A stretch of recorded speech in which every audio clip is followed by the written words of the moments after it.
ہمارے ہاں نا کچھ لوگ تو تباً سخت ہیں، اللہ معاف فرمائے، اور کچھ رد عمل کے طور پر سخت ہو گئے۔ کچھ باتیں دلوں میں بیٹھ گئی ہیں جنہوں نے طبیعتوں کو سخت کر دیا ہے۔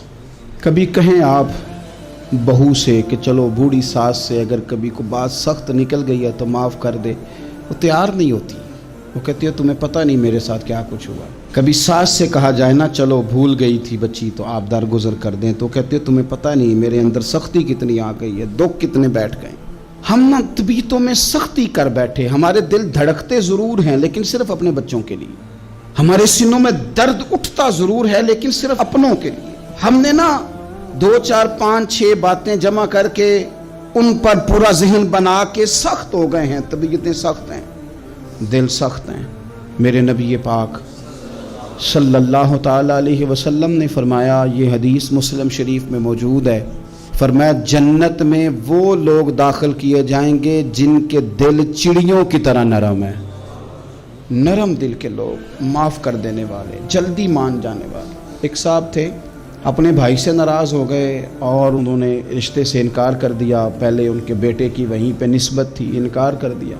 کئی لوگوں نے ان سے کہا، میں نے بھی کہا، تو وہ کہنے لگے پیر صاحب عزت بڑی کرتا ہوں آپ کی لیکن میں مرد ہوں، ایک دفعہ نہ کر دوں تو پھر ہاں نہیں کیا کرتا۔ تو میں نے اس صاحب سے کہا، میں نے کہا یوں نہ کر، اگر صبح قیامت تیرے بارے میں کوئی سخت فیصلہ آ جائے اور رب کو منانا ہو کسی مقام پر تو کیا کہے گا؟ بہانے بنا بنا کے ہم سخت ہو گئے، دل اتنے سخت پتھر کر لیے، میں فلاں ہوتا ہوں جی، میں نہیں دوبارہ کسی کی سنتا۔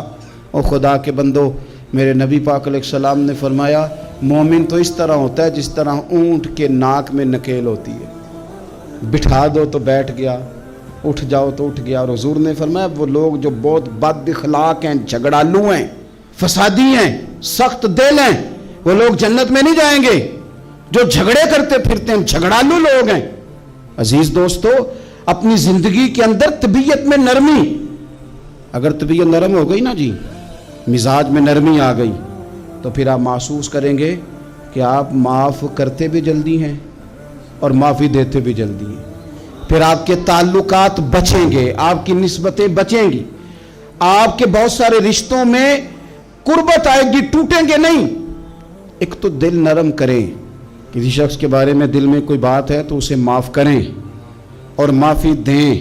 کچھ لوگ بالکل ٹھیک ٹھاک ہوتے ہیں، کوئی ناراضگی نہیں ہوتی، لیکن آپ نے بچی کی شادی کا کارڈ دیا نہیں تو فوراً ناراض ہو جاتے ہیں، اور پھر آپ سمجھا رہے ہیں، قائل کر رہے ہیں، وہ تیار ہی نہیں ہے قائل ہونے کو۔ سنو اور اس حدیث کو یاد رکھنا، نبی پاک صلی اللہ تعالی علیہ وسلم نے فرمایا جس کے پاس اس کا بھائی عذر لایا، بھائی معافی مانگنے آیا اور پھر اس نے معاف نہ کیا، اللہ کے حبیب فرماتے میرے حوض کوثر پہ نہ آئے، تو سخت ہو کے بیٹھ گیا ہے، تو کہتا ہے میرے سے پہلے سنے، میں آپ کو بتاؤں اس نے میرے ساتھ کیا کیا، اور ٹھہر جا۔ اگر حساب کتاب کے بعد معافی والا اصول رکھ لیا جائے کہ پہلے حساب کتاب ہوگا، غلطیوں کا مداوع ہوگا، پھر معافی ہوگی، تو یہی حساب اگر رب کریم بندوں کے ساتھ کرے تو پھر میں اور آپ کدھر جائیں گے؟ تو اس سادی بات پہ آ جاؤ نا، تو 2 جملوں میں حضور نے سمجھائی ہے، فرمایا تم رب کے بندوں کو معاف کر دو، اللہ تمہیں معاف کر دے گا۔ رمضان المبارک کے تشریف لانے سے پہلے اپنی طبیعت کے اندر ایسا ذوق لائیں، ایسی طبیعت لائیں کہ ہم نے معافی دینی بھی ہے اور معافی لینی بھی ہے۔ بعض اوقات ہم رسم ادا کرتے ہیں شب برات سے پہلے، یہ سوشل میڈیا پہ چل گیا، فلانے کو فلان کہہ دیا، اگر کوئی کبھی ہوئی نا تو معاف، ایسے تو نہیں نا معافیاں ہوتی۔ ہمیں پتہ ہوتا ہے ہم سے کون ناراض ہے، ہمیں خبر ہوتی ہے ہم نے کس کو تکلیف دی، ہمیں پتہ ہوتا ہے کس نے ہمارے لہجوں سے پریشانی پائی ہے، کون ہے جو ہماری وجہ سے اذیت کا شکار ہے، تو اس سے جا کے معافی مانگے، تو یہ چیزیں معافی کا سبب بن جائیں گی۔